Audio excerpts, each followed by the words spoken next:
온 국민을 분노에 떨게 한 스토킹 살인 사건을 저지른 김태현.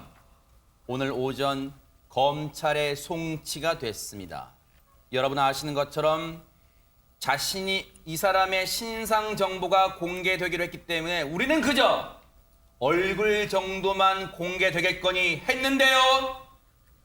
언론 앞에 공개된 김태현은 경악 그 자체였습니다. 먼저 그 영상 보시고 이어가 보도록 하겠습니다.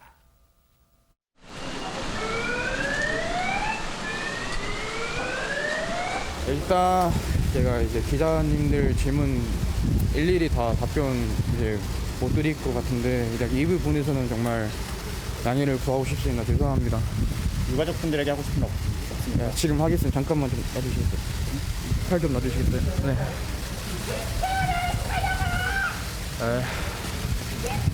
이렇게 뻔뻔하게 눈 뜨고 있는 것도 숨을 쉬고 있는 것도 정말 죄책감이 많이 듭니다. 진짜 살아있다는 것도 정말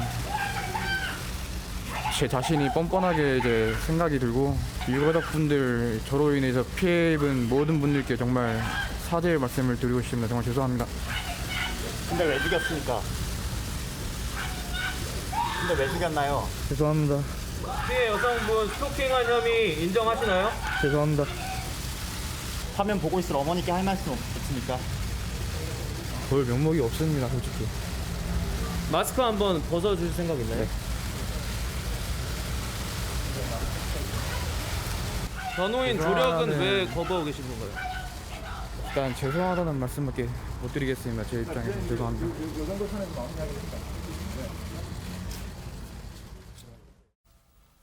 여러분 보신 것처럼 새 모녀를 극악무도한 방법으로 살인을 저지른 스토킹 살인을 저지른 피의자 김태현은 검찰에 송치되는 게 아니라 마치 자신이 기자회견을 하는 것처럼 착각 속에 대국민 사기극을 벌였습니다. 오윤성 교수님.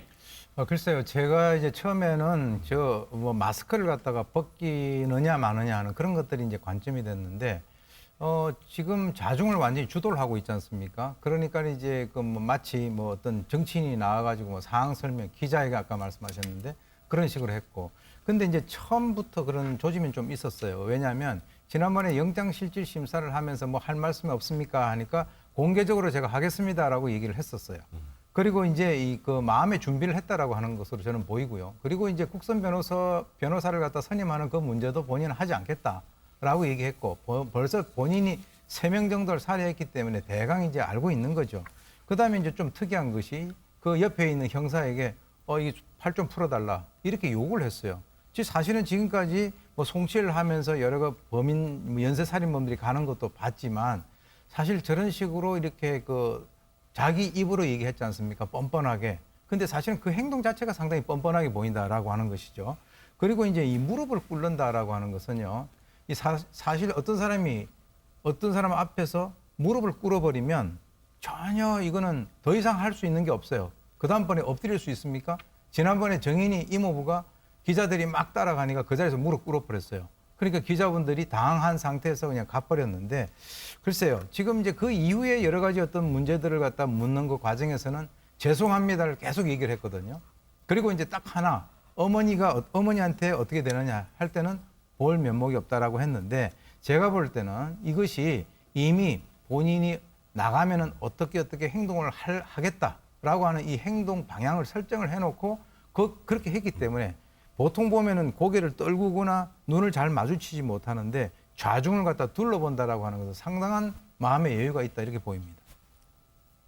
피의자 김태현의 행동 저희가 다시 한번 보여드릴게요. 이게 여러분 보시면서 이 모습이 이 태도가 진심으로 유족들에게 피해자들에게 사과하는 건 여러분이 판단해 보시기 바랍니다. 피의자 김태현 다시 한번 보시고 이어가 보도록 하겠습니다.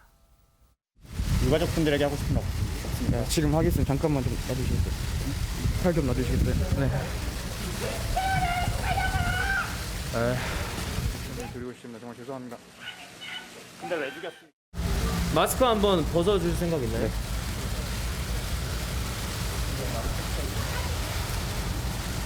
자해는 왜? 화면 보고 있을 어머니께 할 말씀 없습니까? 볼 명목이 없습니다, 솔직히. 도봉경찰서에서 검찰에 송치되기 위해서 나오는 김태현의 저 모습 언론 앞에 공개됐는데요. 앞서 소란스러운 소리 들으셨을 거예요. 저 경찰서에는요. 경찰서 앞에는 유족들이 울부짖는 외침도 있었고요. 그리고 대한민국 국민으로서 울분을 참지 못하는 시민들도 와서 살인마 김태현을 처형해라, 사형제도 부활해라 이런 외침도 울분에 찬 외침도 목청껏 외치는 소리가 들렸습니다. 김태현 스토킹 살인 사건. 그런데 백성문 변호사님, 사건 당일 김태현의 좀 더 구체적 행동이 전해지고 있다면서요. 네, 정말 끔찍합니다. 지금 조금 전에 김태현의 얼굴을 보고 그날의 행적을 제가 말씀드리려고 하니까 저도 좀 소름이 끼치는데요. 범행은 지난달 23일이었습니다. 김태현은 본인이 스토킹하던 큰딸이 퇴근하면 종종 들리던 PC방에 잠깐 들렸다가 그리고 이 큰딸의 집으로 이제 찾아가게 됐는데요. 본인을 퀵서비스 기사라고 이제 거짓에서 둘러댄 다음에 배를 누르고 퀵서비스 기사입니다라고 하면 보통은 이제 어떻게 하나요? 그냥 물건 놓고 가세요 그러잖아요. 물론 물건 놓고 가세요라고 했는데 언젠가는 나오겠죠. 그렇죠. 세상에. 언젠가는 나오겠죠. 그러니 거기서 문을 안 열어줬으니까 계속 열어달라 한 게 아니라 그냥 가만히 흉기를 들고 기다리고 있었던 거예요. 세상에. 근데 그때 이제 작은 딸이 물건을 가지러 나오자마자 밀어붙여서 이런 극악무도한 범죄를 시작을 했던 겁니다. 아니 그렇다면 당시에 김태현은 큰딸을 살해할 마음으로 큰딸을 찾아가기 위해서 큰딸을 만나기 위해서 갔는데 작은 딸이 집에서 나오는 모습 보고 혹시 당황하거나 뒤로 물러서거나 도망치려거나 그런 행동은 보이지 않았습니까? 백성문 변호사님? 김태현이 그런 진술을 했다고 하죠. 큰딸을 살해하러 갔지만 어쩔 수 없이 가족들이 있으면 가족들도 살해하려고 생각했었다. 이런 얘기도 했었습니다. 세상에. 그리고 김태현은 일주일 전부터 본인이 스토킹하고 있던 이 큰딸의 퇴근 시간까지 다 체크를 했어요. 그리고 가족 관계도 다 알고 있었습니다. 세상에. 그렇다면 가서 문을 열어줄 사람이 자기가 스토킹하던 본인이 대상화하던 큰딸이 아니라 여동생이 문을 열어줄 가능성도 충분히 인지를 하고 있었던 거고 세상에. 첫 번째 문을 연 사람은 첫 번째 범행 대상으로 삼겠다라고 이미 마음속으로 생각을 하고 있었던 것 같습니다. 너무너무 소름이 끼칩니다. 이미 범행 대상 집안 상황과 가족 상황까지 동선까지 다 파악을 하고 있었다는 거 아니에요. 그러면 장해찬 평론가님 그렇게 강제로 진입을 해서 세상에 작은 딸과 어머니까지 살해를 한 거예요? 네, 경찰은 오늘 브리핑에서 구체적인 장소를 알려줄 수 없다고 말했지만 일부 언론 보도를 통해서 확인된 사실을 한번 살펴보면 작은 딸과 어머니를 집의 이 작은 방에서 살해한 것으로 추정이 되고 있습니다. 경찰 관계자에 의하면 이 김태현이 어머니를 방으로 데려가서 뭔가 본인이 궁금한 것을 묻거나 실랑이를 우선 벌였을 것으로 이야기를 하고 있고요. 김태현 같은 경우는 이미 본인의 어떤 조사 과정에서 진술 과정에서 작은 방에서 이 어머니에게 몹쓸 짓을 했다, 어머니를 살해했다. 그리고 뒷정리를 하고 있던 중에 이 문이 열리는 이 삐삐삐 소리를 들었다고 이런 진술을 또 남겼다고 합니다. 자, 보세요. 3월 23일 범행 당일날입니다. 5시쯤 앞서 저희가 김태현이 가방을 맨 채 왼손에는 하얀 비닐을 든 채 거기에 흉기가 범행에 사용된 흉기가 들어있을 것 추정돼 바로 이 모습이에요.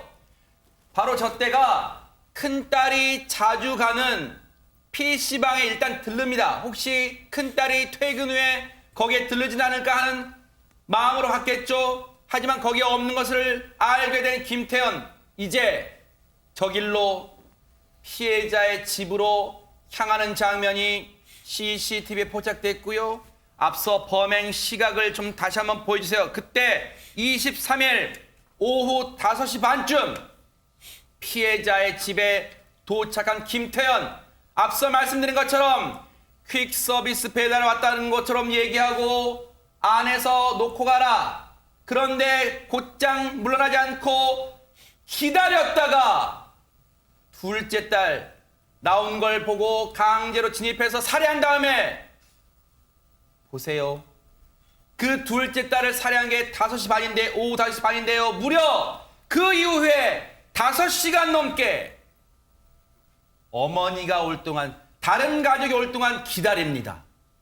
너무너무 경악스럽고 소름 끼칩니다. 모골이 소연해집니다. 그런데 그 이후에 김태현의 경찰 진술에 의하면 어머니를 살해하고, 정말 이 표현을 하기가 송구합니다만, 어머니를 살해하고 뒷정리를 하던 중 삐삐삐 도어락이 열리는 소리가 들렸다는 겁니다. 최단비 변호사님. 네, 그러니까 김태현의 이 진술에 따르면 11시 반경이었습니다. 사건 당일. 도어락에 삑삑삑 하는 소리가 들렸고 마지막 희생자인 큰딸의 집으로 들어온 겁니다. 집에 들어왔는데 김태현이랑 맞닥뜨리자 큰딸이 어머니와 여동생은 어디 있느냐라고 물었고요. 이 질문에 김태현이 보냈다라고 답변을 했다라고 합니다. 세상에. 이 질문을 마지막으로 큰딸도 이 김태현에게 희생을 당하고 말았습니다. 세상에.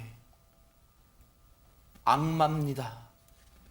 우리는 인간의 탈을 쓴 악마를 지금 김태현을 통해서 본 겁니다. 오윤성 교수님, 나머지 가족들, 어머니와 둘째 딸까지 살해한 거, 지금 김태현은 우발적이었을까요? 아예 이 나머지 가족들을 살해하는 것도 이미 계획에 들어있었던 걸까요? 전체적인 이 범죄를 우리가 살펴보게 된다면 철저하게 계획적입니다. 왜 그러냐면 처음에 이제 이 피해자의 주소를 알아내 가지고 대상을 그 장소를 갖다 선정했고 흉기를 준비하고 또 이제 갈아입을 옷까지 준비를 했어요. 아까 들고 왔던 그 비닐봉지 같은 경우는 이제 퀵 서비스다라고 하는 것을 갖다가 뭔가 이렇게 알리기 위해서 그렇게 한 것으로 알려져 있는데 지금 이 스토커의 가장 위험한 점이라고 하는 것은 이 상대에 대해서 어떤 그 메시지를 던지는데요. 그 상대가 거기에 대해서 별반 반응이 없다면 자기 스스로가 굉장히 모멸감을 느끼고 스스로가 분노하고 그 분노를 증폭시키고 그리고 이것을 뭐 또 어떻게 살해를 해야 되겠다라고 결심을 하고 결행을 하는 것인데 지금 이게 우발적이냐 고의적이냐라고 하면 이게 철저히 계획적이라는 건데 왜 그러냐면 이 가족들까지 살해를 한 것은 이것은 본인이 전혀 생각을 하지 않는 상태에서 우발적으로 살해한 것이 아니라 소위 얘기해서 플랜 B를 짰다는 거죠. 그러니까 내 목표물을 살해하는 데 있어 가지고 걸림돌이 된다라고 한다면 거기에 해당이 되는 어머니나 또는 동생까지도 살해를 할 수 있다라고 하는 것을 본인은 염두에 뒀다라고 하는 그런 측면에서는 이거는 아주 그 끔찍한 그 범죄고요. 일단 이 목적 또는 목표가 정해지고 난 뒤에는 거침이 없는 그런 어떤 범죄 행각으로 보입니다. 저 모습이, 저 김태현의 모습이 사람입니까? 사람이에요? 지금까지 우리가 보았던 강력 사건의 피의자들은 최소한 고개는 푹 숙인 채 말을 제대로 잇지 못하는 모습을 우리는 보았습니다. 그런데 지금 김태현의 모습은 마치 자신이 기자회견장에 나온 것처럼 당당하고 마스크를 벗고는, 마스크를 벗어달라는 요청에 당당히 응하고는, 그리고 경찰 앞에, 경찰서 앞을 유유히 응시하는 그런 여유까지 보였습니다. 사람입니까? 사람이에요? 그런데 김유진 아나운서, 왜 그렇게 피해자인 큰딸에게 집착해 왔던 겁니까, 김태현은? 그동안 전문가들이 관계망상이다 혹은 뭐 애정망상이다 이런 얘기까지 했었던 것으로 그랬었는데요. 하지만 김태현 본인이 적어도 피해자와 사귀는 사이라고 여기지는 않았던 것 같습니다. 왜냐하면 경찰에 따르면요, 김태현 본인이 진술하기를 이 피해자와 연인 관계가 아니다라고 얘기를 했기 때문인데요. 뿐만 아니라 이 두 사람을 알고 있는 지인들 역시 두 사람은 교제하는 관계가 아니었다라고 진술했다고 합니다. 아니 그러면 백성문 변호사님, 범행이 있기 전에 그러면 김태현은 큰딸과 만난 적은 있었던, 직접적으로 만난 적은 있었던 겁니까 그러면? 네, 직접적으로 총 3번 만난 적이 있습니다. 아하. 일단 이 피해자와 김태현이 알게 된 건 지난해 이제 11월에 같은 게임을 하면서 게임 채팅창에서 이제 얘기를 주고받다가 올해 1월 초에 이제 오프라인에서 이제 같이 게임을 하기 위해서 서울 강북구에 있는 PC방에서 만났고요. 그 뒤로 한 번 더 둘이 만났던 적이 있었던 것 같습니다. 그리고 지난 1월 23일에 게임하면서 알게 된 지인 4명과 함께 식사를 했는데 그 식사 도중에 말다툼이 벌어져서 그 당시 이제 피해자였던 큰딸이 앞으로 절대 연락하거나 따라오지 말고 찾아오지도 말아라 이렇게 얘기를 하고 나서 이 사건이 시작이 된 것 같습니다. 설마 저 식사 도중에 했던 말다툼이 무슨 원인이라고 지금 김태현은 보는 거예요, 김유진 아나운서? 네, 그래서 저희 뉴스파이터 팀에서 조금 더 조사를 해봤는데요. 경찰에 따르면 식사 참석자들을 조사를 해봤더니 당시에 말다툼이 있었는데 이게 이 일방적인 형태의 서로 주고받는 말다툼이 아니었고 김태현이 일방적으로 욕설을 하는 그런 일이 벌어졌다고 합니다. 그리고 그 식사 자리가 있던 다음 날 김태현이 큰딸과 만나려고 집 앞에 찾아와서 기다리고 있었다고 해요. 근데 큰딸이 나타나서 할 얘기 없으니까 돌아가라 이렇게 얘기하고 자리를 떠나고 나서 이후에 수신 차단까지 당하고 나니까 김태현은 뭐 아는 사람 전화 또 공중전화까지 동원을 해서 이 피해자가 계속 문자와 전화를 멈추지 않았고 결국 이 피해자는 휴대전화 번호를 바꿨다고 합니다.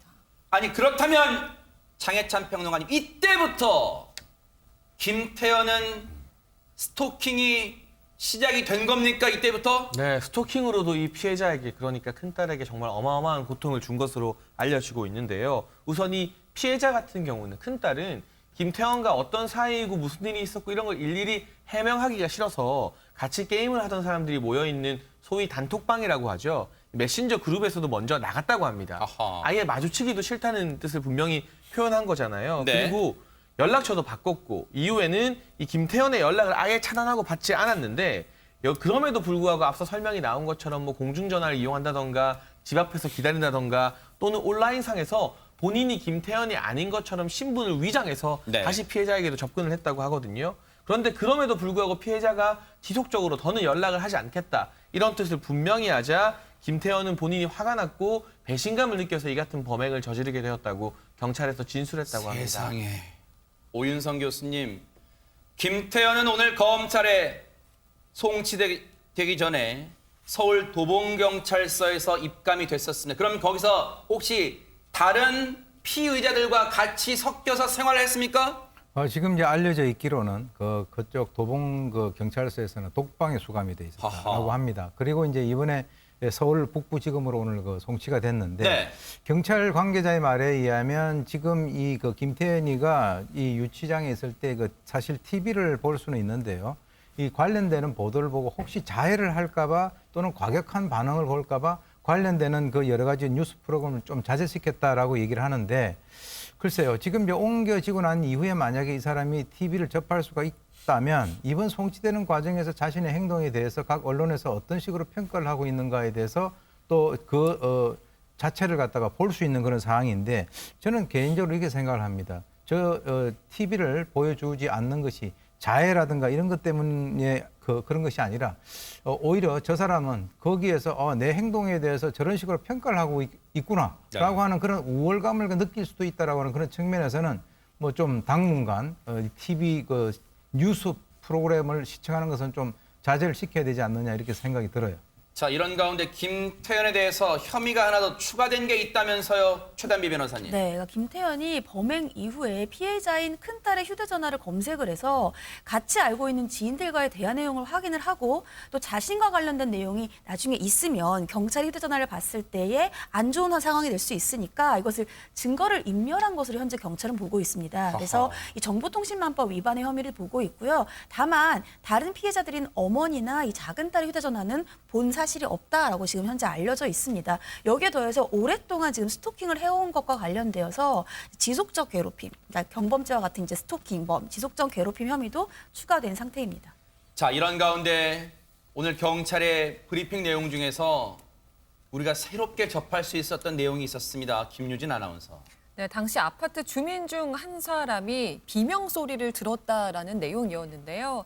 하지만 이렇게 심각한 상황이 벌어지고 있다는 것에 대해서는 인지하지 못했던 것 같습니다. 단순한 소란이 있었다고 예상했던 것 같고 결국 신고는 하지 않았던 것으로 전해졌습니다. 그 비명 소리를 들었던 분, 주민분을 탓할 수는 없겠죠. 하지만 돌이켜보면 결과론적으로 그때 조금만 더 관심을 가졌더라면, 그때 한번 복도를 열어봤더라면, 뭔가 관심을 조금만 더 기울였더라면 더 큰 피해는 막을 수 있지 않았을까 하는 생각을 해보면요. 너무너무 가슴이 미어져 오고요. 그리고 지금 분노도 이 사건에 정말 김태현을 보면서 경악 그 자체를 금치 못할 것 같습니다. 너무너무 분노가 치미는 그런 사건입니다.